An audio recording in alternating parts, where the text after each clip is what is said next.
Revenge with Karen. He didn't even look up when I knocked, just waved one manicured hand like I was some damn Olive Garden waiter delivering breadsticks. That's how I knew the air had shifted. 15 years of making this place run smoother than a greased weasel in a slip-and slide. And suddenly, I'm background noise to a man who still says synergy unironically. The name's Monica Fletcher. I've been the ops backbone of Dunning and Pike since Bush was president, the first one. I've weathered 3 CEOs, 2 market crashes, 1 fire drill that turned into a lawsuit, and enough catered lunches to raise my cholesterol just by memory. I'm not flashy, I'm not loud, but if you wanted flights booked, contracts negotiated, or a $10 million client coddled like a newborn on Benadryl, you called me. And until Chase Donnelly, they did call me. Chase floated into our lives like a cologne-slicked fever dream. Younger than my printer, all smiles and sound bites, the kind of man who'd fire your whole department, then Instagram a photo captioned growth mindset. He had teeth too white to trust and a handshake like a damp sock. The board drooled over him, said he had vision. All I saw was a man trying to build a legacy on other people's blueprints.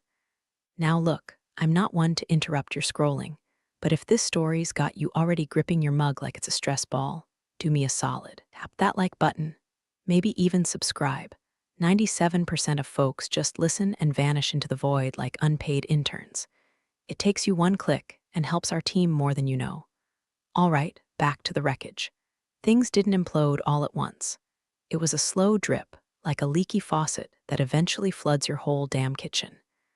My meeting invites started disappearing from calendars. Weekly reports I used to approve were suddenly reviewed by Chase's team. Projects I'd built from scratch, gone, reassigned to shiny new hires who couldn't tell a vendor contract from a vending machine manual. I confronted him once, gently, asked if we needed to sync up on shifting responsibilities. He smiled like I'd offered him a participation trophy.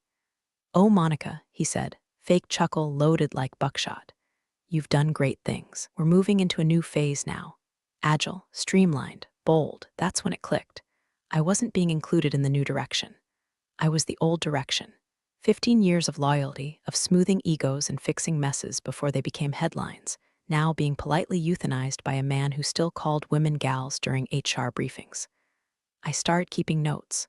Every snub, every reassignment, every time he forgot to loop me in. Not because I was bitter. Don't do messy breakdowns in the bathroom like the marketing girls. No, I do spreadsheets. I do long games. And something about Chase's smirking condescension made the back of my neck itch like the air before a thunderstorm. Then came the calendar invite, quarterly board review attendance mandatory. No agenda, no context. And my badge, my all-access, top-level badge, suddenly didn't work on my floor. I had to be escorted by one of Chase's smug interns. Didn't even make eye contact. That's when I knew. They were about to try and bury me. But I wasn't digging my own grave, they were. And they had no damn clue the land they picked was already rigged with dynamite. The boardroom was ice cold, like someone had cranked the thermostat down to match Chase's soul. The glass walls were spotless, the kind of sterile clean that screams, "We just fired someone in here." I walked in behind the intern, Kenzie or McKenna or some other overpriced vowel salad, and felt every pair of eyes snap to me like a firing squad lining up their shot. Chase was already seated at the head of the table, legs crossed like a smug yoga cultist, sipping sparkling water and smirking like this was his big Broadway debut. "Ah, Monica," he said, like my name was a punchline. "Glad you could join us." There was no chair for me, no folder, no slide deck, just a manila envelope in front of Chase, thick with self-satisfaction. He stood up slowly, like he was savoring the buildup, looked around the room, nodded solemnly, as if what he was about to do was noble, even necessary. Then he reached into the envelope, pulled out a printed copy of my employment contract, the one I signed 15 years ago when this company was still using fax machines and begging clients with bagels. Without breaking eye contact, he shredded it, not with a machine, with his hands, tore it down the middle like he was Moses splitting the Red Sea of my career. Paper fluttered to the floor like confetti at a funeral. "We appreciate your loyalty, Monica," he said, projecting like he was on stage. "But this company is entering a new era. We need warriors, not secretaries clinging to legacy systems." No one laughed. A few board members looked uncomfortable and even shifted like he might say something, but didn't. Cowards, the lot of them. People I'd coached through divorces, rehab relapses, panic attacks before IPO launches. People who owed me everything. He continued. You're being offered a very generous severance package, he said, sliding a folder toward where a chair should have been. Of course, standard NDA terms apply. We'd appreciate your cooperation in ensuring a smooth transition. And I'd advise against theatrics. Let's keep this professional. Professional. This from the man who just shredded a contract like he was in a high school drama club. My hands didn't shake. My breath didn't hitch. I just stared at the pieces of paper on the floor as if they meant something. They didn't, because Chase Donnelly had just shredded the wrong damn thing. See, what he didn't know, what no one in that room knew, was that the contract in his hand was theater. The real play? 8 years old, and in a clause buried so deep in a merger filing that not even legal remembered it existed. They just fired the one person with exclusive contractual power over our largest international account. I picked up the severance folder like I was handling radioactive waste. Didn't open it, didn't say a word, just looked at Chase, right in those bleached predator teeth, and gave him a nod that said, "Checkmate's coming, sweetheart." He didn't flinch. Didn't need to. His downfall was already printed, time-stamped, notarized, and sitting in my lawyer's desk drawer, waiting for a single text. I turned and walked out, past the board, past the windows, past the intern who couldn't meet my eye. And when I hit the elevator, I pulled out my phone and typed exactly 6 words. Activate clause 12.4. It's time. The elevator doors shut behind me like a vault sealing a crime scene. I didn't cry. I didn't scream. I didn't even blink. I just stood there, watching the floor numbers descend like a countdown to detonation. When I hit the ground floor, I texted my lawyer the 6 words we'd agreed on years ago, back when I was smart enough to know that in business, trust isn't a safety net. It's a trap. Activate clause 12.4. It's time. Then I turned off my phone and walked out into the sunlight like it was any other Thursday, because for me, it was. For them, it was the beginning of the end. 8 years earlier, we acquired a struggling international logistics firm. Dull as it sounds, that deal was the hinge that swung open a whole new market for us. European clients, import-export portfolios, compliance mazes most execs here couldn't navigate without a Sherpa. And who do you think made it happen? The lawyers drafted the deal, sure. But I built the trust. I soothed egos in 3 languages, flew coach to Stuttgart during a snowstorm, and once spent 4 hours in a German customs office negotiating the release of a mislabeled crate full of prototype biotech scanners. Long story. Weird dog was involved. Point is, I got it done. And when I did, I tucked a little clause into the contract addendum, a clause so unassuming it might as well have been a footnote. But it wasn't. It was a grenade. Clause 12.4. In the event that Monica Fletcher is involuntarily terminated without cause, she retains exclusive authority to reassign or assume direct management of all client contracts sourced during or as a result of the merger. Legal had no reason to flag it. It was buried beneath 214 pages of corporate sludge. The CEO at the time, Greg something, I think he had a heart murmur and a pet lizard. He skimmed it and signed, "No fuss." And then everyone forgot, except me, because I don't forget, I prepare. Every time a new executive came sniffing around, every time my contributions were restructured or streamlined, I opened that clause like a rosary. Because when people show you their ambition, you believe them. When they show you their fangs, you show them your paperwork. I sat at a cafe that afternoon, watching pigeons fight over a French fry, sipping a cappuccino, smiling for the first time in weeks. Across town, my lawyer was already in motion. He wasn't a loud man, just thorough, punctual, and mildly terrifying. The kind of lawyer who uses phrases like irrevocable fiduciary entitlements and sends documents in leather folders like they're bound grimoires. By the time the firm's leadership was back in their offices, licking their ego wounds and high-fiving over the decisive transition, legal cogs were already grinding into place. First, the notice of termination was reviewed against the clause. Then, the clause was compared to current contract controls. Then, the client's contract, our most lucrative account, mind you, the one responsible for nearly 38% of annual revenue, was flagged as eligible for reassignment. All it needed was my signature.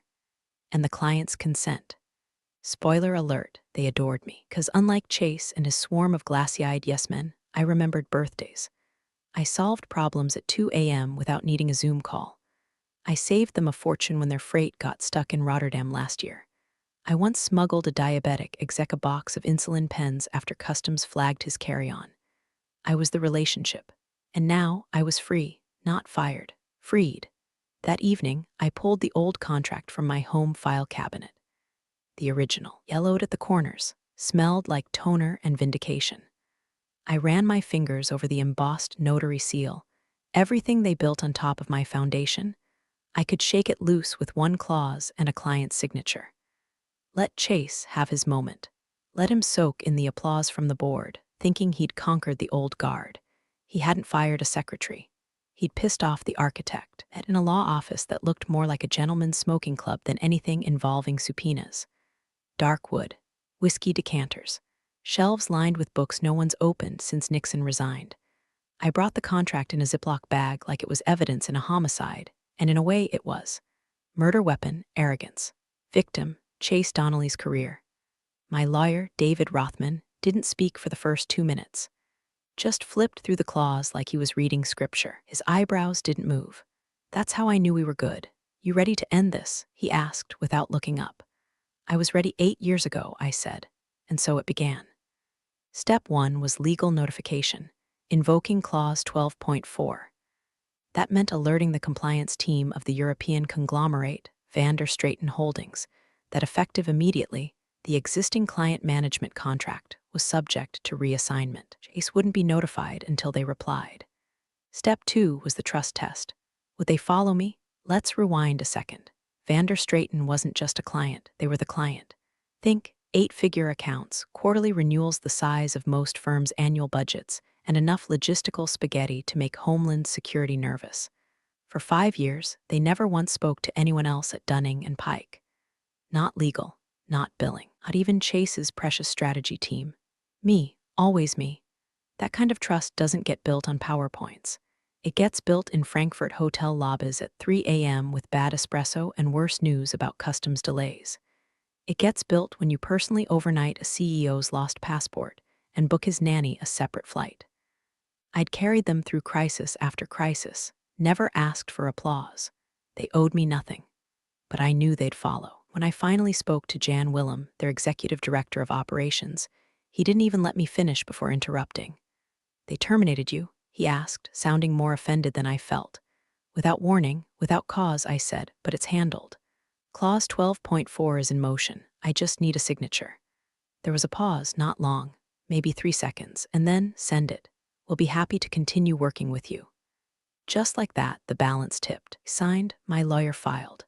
The client's legal department acknowledged receipt.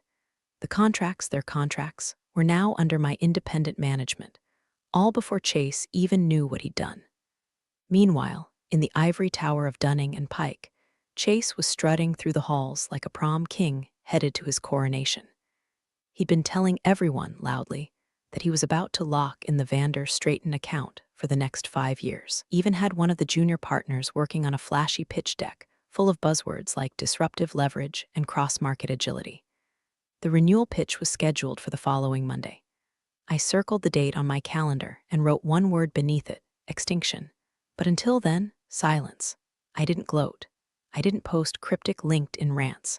I didn't even call the junior staffers who'd messaged me with WTF just happened. After the firing, I was busy rerouting account access, busy severing internal API ties to VD Estaca's private portal, busy opening a small LLC with a clean name, no connection to Dunning and Pike, and a single purpose, managing this account directly. By Friday, I had a legal framework, a client transition plan, and a bottle of scotch with Chase's name on it, figuratively speaking. I don't drink, but sometimes revenge smells like oak and old paper. Only loose thread? Chase still thinking he was king of a castle that no longer had a foundation. He had his best suit pressed, his hair trimmed, his calendar blocked out for that all-important pitch. I didn't warn him, didn't need to.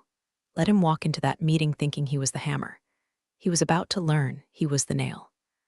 The following week began with the kind of manufactured optimism only clueless executives can muster, fake smiles, loud hallway banter. Someone in marketing trying to get everyone to vote on new slide deck color schemes like the house wasn't already on fire.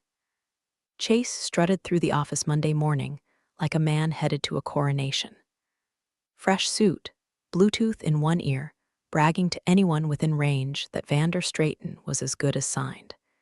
Said it twice to the same receptionist like she was a parrot. Imagined he had his victory post drafted for LinkedIn already. Something insufferable about transformational synergy and a bold new chapter. But as he marched into the war room to rehearse his pitch, the silence from Vander Straighten was already strangling the edges of his narrative.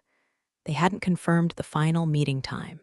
In fact, they'd asked, politely, to reschedule. Twice. Schedule conflict, their assistant wrote in the last email. Our team needs more time to review structural changes. No explanation, no tone, just corporate beige.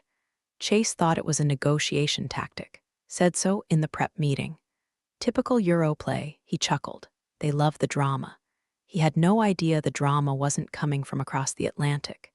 It was coming from inside his own building. Behind the scenes, the firm's legal and compliance teams were starting to fidget. One of the paralegals had flagged something in the client's CRM, a permissions shift. Access to the Vander Straighten contract folder had quietly disappeared from the shared system. No one could find the latest draft. Someone blamed IT. Someone else blamed the new document management platform. Everyone avoided saying the obvious. The client had ghosted them. At this point, I hadn't responded to a single email. Not one call, not one friendly reach out from old colleagues trying to play both sides. I kept my presence minimal and clinical. Quiet moves, sharp impact. But then I got a message. From Noah, junior analyst. Smart, quiet. Probably the only one in the building who ever remembered to ask if I'd eaten lunch. He used to bring me post-it notes with terrible jokes on them during budget season just to see me roll my eyes. His message was short. Monica, heads up. Board's starting to panic. They think something's off, but Chase won't listen. He says you're bluffing. Just be careful. I smiled at the screen, not because I needed the warning, because the timing was perfect. Bluffing? There's a difference between a bluff and a checkmate you don't see coming because you were too busy admiring your own reflection in the conference room glass. Letting them squirm was intentional. Every hour that passed without confirmation from Vander Straighten, internal anxiety rose. Executives started double-booking meetings, just in case. The head of partnerships made an offhand joke about Plan B and was promptly told to shut up. Rumors were flaring. Did Monica poach the client? Did she sign something before leaving? Did she know something? Chase wasn't concerned. Or at least, he acted like he wasn't. People like Monica always throw a tantrum on their way out, he said, according to the intern who accidentally forwarded a Slack message to one of my old vendors. She'll land at some boutique firm and flame out by Q4.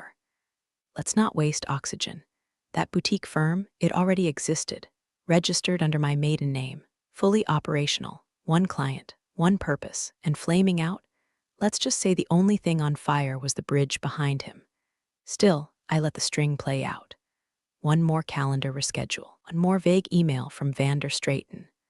One more day of silence while they spun in circles trying to fix a leak they didn't even know was underwater. I wasn't doing this for revenge. This was ritual, a cleansing. 15 years of swallowing broken systems and sugar-coated insults, of keeping the lights on while men like Chase ran around rewiring fuses with duct tape and confidence. Now I had power. And for the first time in a long time, I felt it, not as rage, but as relief.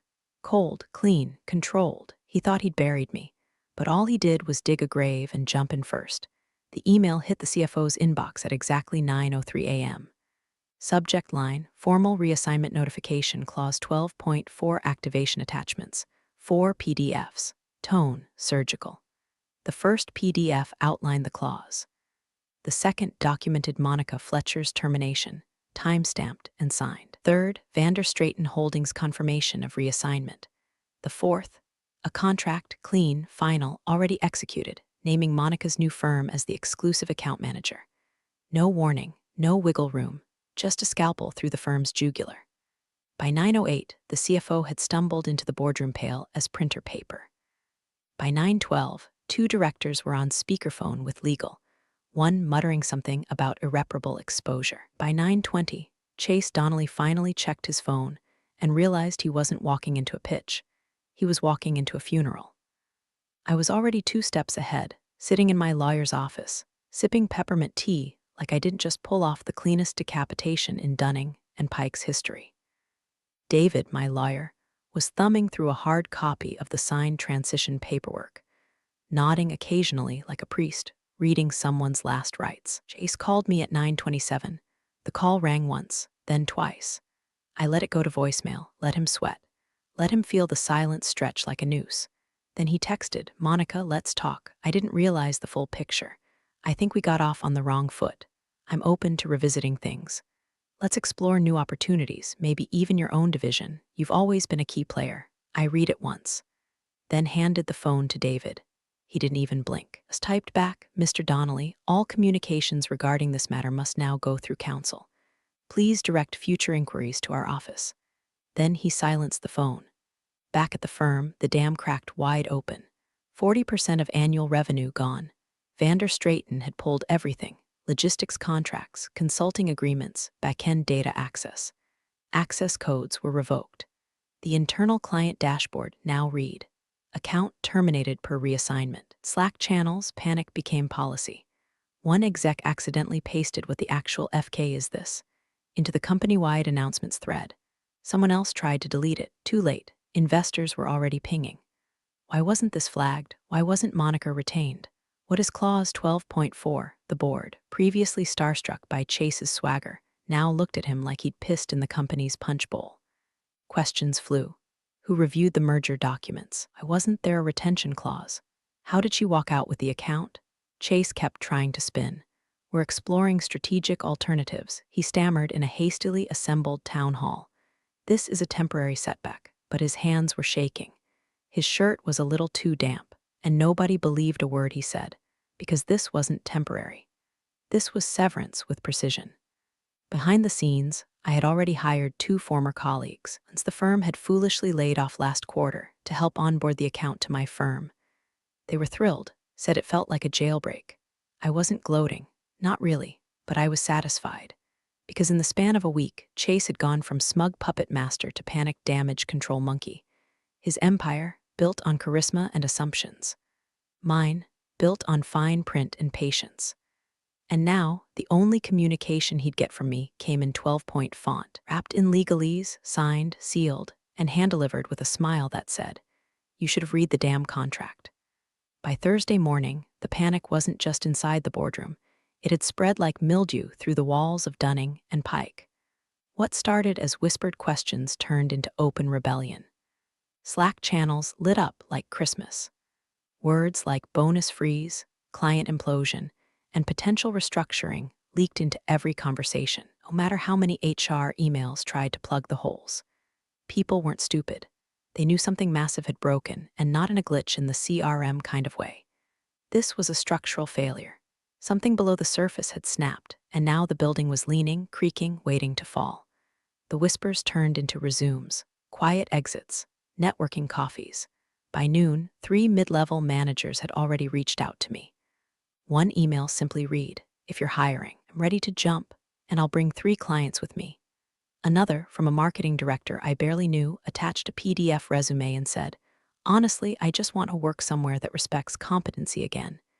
And then there were the messages from the junior staff, the ones who used to hang back after meetings to ask real questions. The ones I mentored, coached, protected from the worst of the firm's ego circus. They were scared, angry, exhausted. So was I. My exhaustion came with peace now. I'd done my part. I'd pulled the lever. The avalanche was theirs to manage and chase. He handled it exactly like you'd expect from a man who thought charisma was a business plan. He found a scapegoat. Noah, the junior analyst who warned me, fired. No warning, no exit interview. His keycard deactivated mid-coffee run. He posted about it vaguely on LinkedIn that afternoon. After 2 years at D&P, I'm unexpectedly seeking new opportunities. Grateful for what I learned, especially what not to become.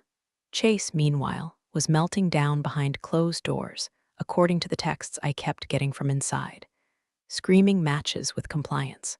Blaming IT for permissions leaks. accusing legal of burying clauses. He even claimed someone had sabotaged the CRM system by removing contract visibility. That was rich, and couldn't spot sabotage if it wore a name tag and brought donuts. The board wasn't buying his excuses either.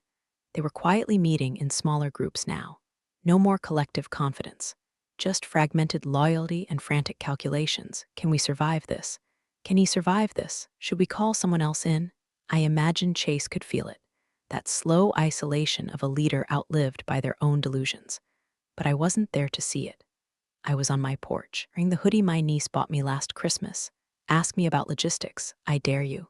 And drinking lemon ginger tea while my phone vibrated like a slot machine. LinkedIn messages. Recruiters. Alumni I hadn't spoken to in years suddenly just checking in. A venture capital firm sent a feeler email asking if I'd be open to advisory opportunities.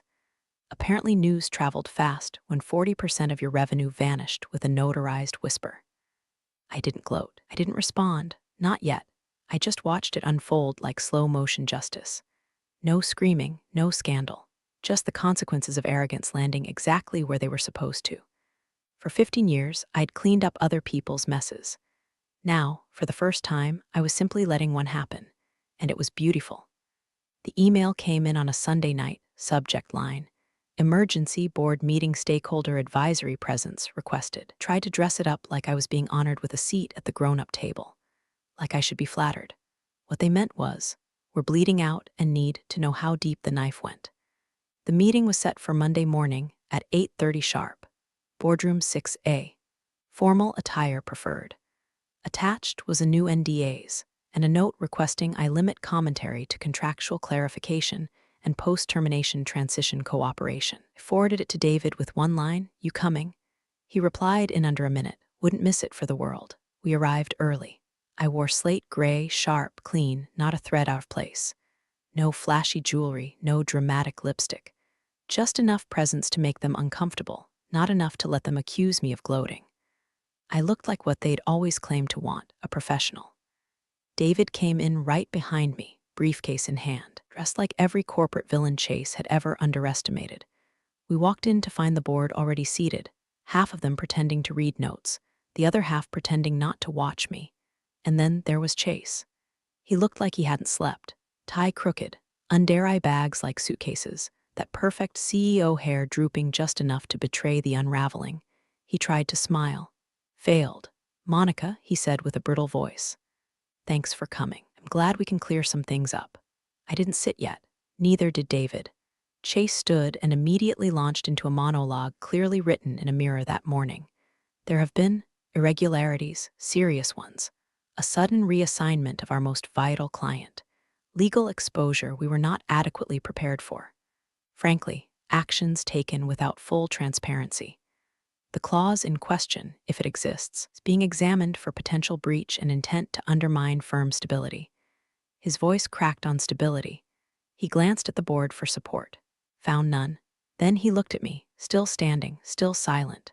That's when David stepped forward, popped open his briefcase with that satisfying click, and placed a leather folder on the table. He opened it slowly, deliberately, then slid a single document across the polished wood. No theatrics.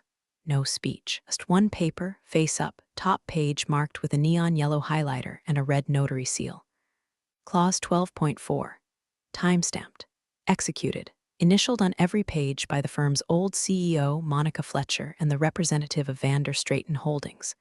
Legal validation from 8 years ago. Binding. Irrevocable. Chase reached for it, but David stopped him cold with a look that said, "Touch it, and I will bury you under it." Chase just stared. The board went dead quiet. One of the directors, a silver-haired man who once told me I was the glue that keeps the place from eating itself alive, leaned in and muttered, "You never read the merger files, did you?" Chase didn't answer. The silence thickened until someone cleared their throat and asked softly, "Is this enforceable?" David smiled. "It's not only enforceable, it's already been enforced." Another board member blinked hard. The client confirmed. I nodded once. They signed last week. Chase tried to recover. "This was intentional. You orchestrated this. You planned this." David cut in. She protected herself. The clause was legal. The termination was yours. The consequences, also yours. I sat down. Calm, straight-backed. hands folded. Chase, meanwhile, looked like a man who just realized the lifeboats were fake. Because this wasn't the peak of the fall, it was just the pause before the impact. One of the directors cleared his throat and began to read, slow and steady, like reciting a eulogy. Clause 12.4. In the event that Monica Fletcher is involuntarily terminated without cause, she shall retain full authority to reassign or assume direct management of all client accounts sourced during or resulting from the acquisition of Verstag Logistics.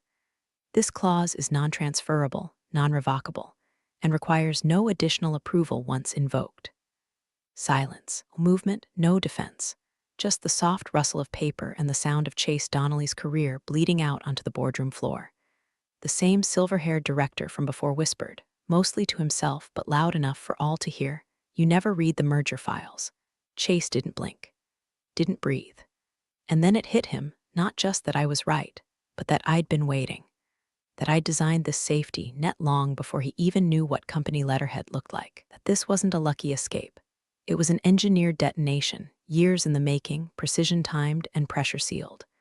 A trap only he was dumb enough to walk into wearing tap shoes. He turned to the board, desperate now, his voice pitched high with false composure. "Okay, yes, I didn't catch that clause. But look, it's one client. It's 40% of our revenue," snapped the chair. "We can repair the relationship. I'll call Vanderstraw. I've already signed new representation. You lost them, Chase." "Permanently," said another board member, eyes cold. He went quiet, and then in a last-ditch effort tried to pivot. "This was sabotage," he said, waving vaguely toward me. "She set us up." She manipulated. The chair didn't raise her voice. "Didn't need to." "Chase," she said, cutting clean through his spiral, "please step out. We'll reconvene after closed discussion." He stared at her. "No, this isn't. This is my firm. You're excused," she repeated, calm as a razor. He laughed, that nervous, unglued kind of laugh that makes your skin crawl. "I'm not going anywhere." And that's when she nodded to the assistant near the door. Security arrived within 30 seconds. 2 men in dark polos and earpieces. Polite, firm, "Mr. Donnelly, you need to leave the room." He refused, arms crossed, jaw clenched, sweating now. "This is a joke. She's bluffing." "You're all just Chase," the chair said. "One last time, don't make this worse than it already is." That broke him. He threw the contract across the table, petulant, loud, completely powerless. Then he stormed out, shoved the door so hard it bounced off the wall. Silence followed, a long, heavy silence as if the air itself was processing what just happened. I stood slowly, collected the folder. David gave a polite nod to the board, who still couldn't look me in the eye. At the threshold, I turned back once. No drama, no monologue, just the truth wrapped in steel. Loyalty is only worthless when you give it to the wrong people. Then I walked out. The room behind me exploded, voices rising, blame ricocheting off the walls like a pinball machine in hell. Chairs scraped, papers shuffled, someone cursed. The chair barked for order, but I didn't look back. Outside, the hallway was warm with morning light. My phone buzzed again, another recruiter. Another invitation, another door opening while theirs slammed shut. I stepped into the elevator alone. No fanfare, no applause, just power. Quiet, earned, irreversible power. Thanks for joining the fun, you office survivors. Subscribe for more switch-flicking drama. Let's make your former coworkers sweat.